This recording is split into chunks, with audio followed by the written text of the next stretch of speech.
আকাশের যুদ্ধের টেকনোলজিতে সামনে কি আসতে চলেছে, মানে নেক্সট বিগ থিংটা কি, আর ভারতের সুরক্ষার জন্য এর মানেটা কি দাঁড়াচ্ছে।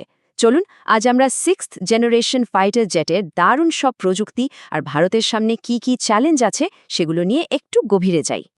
ভবিষ্যতের ফাইটার পাইলটরা কি আদৌ মানুষ হবে? একবার ভাবুন তো, সামনের দিনের যুদ্ধগুলো কি এআই মানে আর্টিফিশিয়াল ইন্টেলিজেন্স আর ড্রোন কন্ট্রোল করবে?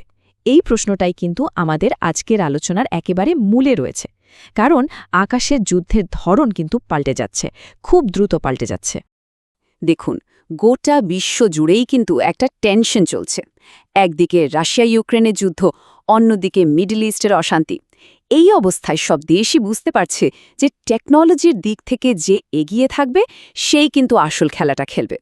ন্যাশনাল সিকিউরিটির জন্য এটাই এখন সবচেয়ে জরুরি। আর ঠিক এই কারণে একটা নেক্সট জেনারেশন ওয়েপন সিস্টেমের দরকার পড়ছে। আজকের যুদ্ধ কিন্তু আর আগের মতো নেই, একদমই না। সস্তা ড্রোন আর আর্টিফিশিয়াল ইন্টেলিজেন্স এগুলো এখন ব্যাটলফিল্ডের মেইন প্লেয়ার হয়ে উঠেছে। মানে পুরো মিলিটারি স্ট্র্যাটেজিটাই ওলটপালট হয়ে গেছে।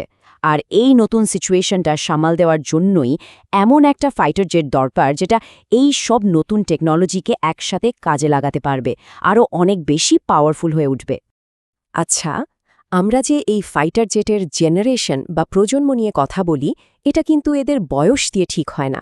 ব্যাপারটা আসলে হলো টেকনোলজিতে যখনই একটা বিরাট বড় পরিবর্তন আসে, তখনই একটা নতুন জেনারেশন শুরু হয়। চলুন একবার দেখে নেওয়া যাক এই জার্নিটা ঠিক কেমন ছিল। শুরুতে মানে ফার্স্ট আর সেকেন্ড জেনারেশনের জেটগুলো ছিল খুবই সিম্পল, কাজ ছিল শুধু বোমা ফেলা।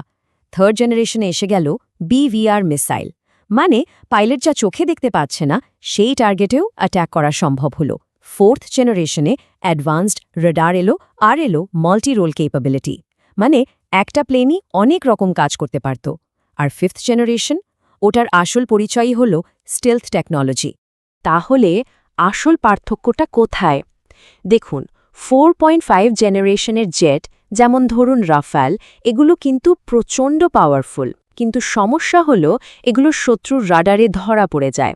আর অন্যদিকে ফিফথ জেনারেশন জেটের সবচেয়ে বড় অস্ত্রটাই হলো ওর স্টিলথ, মানে রাডারে প্রায় অদৃশ্য থাকার ক্ষমতা। আর এই টেকনোলজিটাই কিন্তু পুরো গেম চেঞ্জ করে দিয়েছে। এবার আসা যাক আমাদের আজকের আলোচনার একেবারে কেন্দ্রবিন্দুতে, 6th জেনারেশন ফাইটার। আর এটা কিন্তু শুধু একটা আপগ্রেড নয়, এটা একটা আস্তর রেভলিউশন। চলুন দেখি এর ভেতরে কি কি অবিশ্বাস্য প্রযুক্তি থাকতে চলেছে।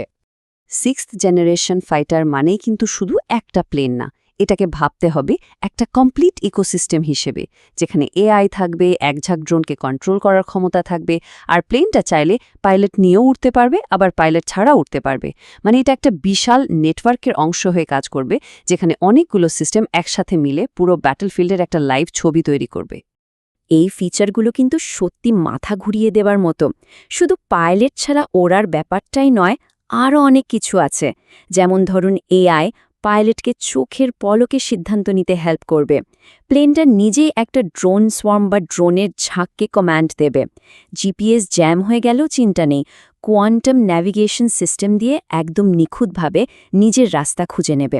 আর হ্যাঁ, লেজার অস্ত্রের মতো ডাইরেক্টেড এনার্জি ওয়েপনও থাকবে। আচ্ছা, এত সব কিছুর মধ্যে ভারতের পজিশনটা ঠিক কোথায়? চলুন এবার ভারতের স্ট্র্যাটেজিক সিচুয়েশন আর আমাদের এয়ারফোর্সের সামনে কি কি চ্যালেঞ্জ আছে সেদিকে একটু ফোকাস করা যাক।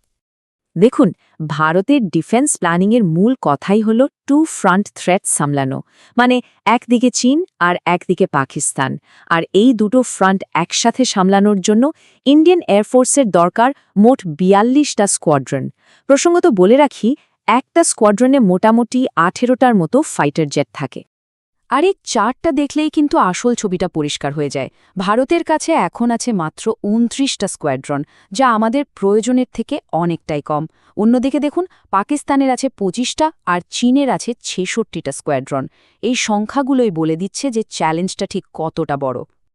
এই যে ঘাটতিটা তৈরি হলো, এর পেছনে মূল কারণ হলো আমাদের পুরনো MiG-21 প্লেনগুলোকে ফেজ আউট করে দেওয়া। কিন্তু সমস্যা হলো, যেই স্পিডে পুরনো প্লেনগুলো রিটায়ার করছে সেই স্পিডে নতুন প্লেন যোগ হচ্ছে না। ফলে এই 13টা স্কোয়াড্রনের একটা গ্যাপ তৈরি হয়ে গেছে। আর এই গ্যাপটা ভরাট করাটা কিন্তু ভারতের আকাশকে সুরক্ষিত রাখার জন্য ভীষণ জরুরি। তাহলে প্রশ্ন হলো, এই চ্যালেঞ্জটা ভারত কিভাবে সামলাচ্ছে? চলুন দেখা যাক এই টেকনোলজির গ্যাপটা পূরণ করতে আর ভবিষ্যতের জন্য তৈরি হতে ভারত ঠিক কি প্ল্যান করছে। ভারত আসলে একটা 3-prong স্ট্র্যাটেজি নিয়েছে। প্রথমত, ঘাটতি পূরণের জন্য তেজাস আর রাফালের মতো 4.5 জেনারেশনের আরও জেট কেনা হচ্ছে। দ্বিতীয়ত, নিজেদের 5th জেনারেশন ফাইটার মানে AMCA প্রজেক্টের কাজও জোর কদমে চলছে। আর তৃতীয়ত, ভবিষ্যতের 6th জেনারেশন টেকনোলজির জন্য আন্তর্জাতিক পার্টনারশিপের খোঁজও করা হচ্ছে। এখন পৃথিবীতে 6th জেনারেশন ফাইটার বানানোর জন্য মূলত দুটো বড় গ্রুপ কাজ করছে। একটা হলো ব্রিটেনের নেতৃত্বে GCAP, যেখানে ইতালি আর জাপানও আছে, আর অন্যটা হলো ফ্রান্স, জার্মানি আর স্পেনের FCAS। ভারতের কাছে এই দুটো গ্রুপের কোনো একটাই যোগ দেওয়ার একটা অপশন খোলা আছে। বিভিন্ন রিপোর্টস থেকে যা জানা যাচ্ছে, ভারত মনে হচ্ছে ফ্রান্সের নেতৃত্বাধীন FCAS প্রোগ্রামে যোগ দিতেই বেশি ইন্টারেস্টেড। আর এটা যদি হয়, তাহলে ভারতের জন্য একটা বিরাট বড় স্ট্র্যাটেজিক মুভ হবে। কারণ তখন ভারত শুধু একজন ক্রেতা থাকবে না, বরং টেকনোলজিটা তৈরি করার একজন পার্টনার হয়ে উঠবে। শেষ পর্যন্ত প্রশ্নটা কিন্তু একটাই, ভারত কি নিজের প্রযুক্তিতে আত্মনির্ভর হওয়ার পথে এগোবে, নাকি টপ ক্লাস টেকনোলজির জন্য আন্তর্জাতিক পার্টনারশিপের দিকে ঝুঁকবে? টেকনোলজির এই রেসে ভারতের নেওয়ার সিদ্ধান্তই কিন্তু ঠিক করে দেবে আকাশে আমাদের ভবিষ্যৎ শক্তিটা কেমন হবে। বিষয়টা কিন্তু ভাবার মতো।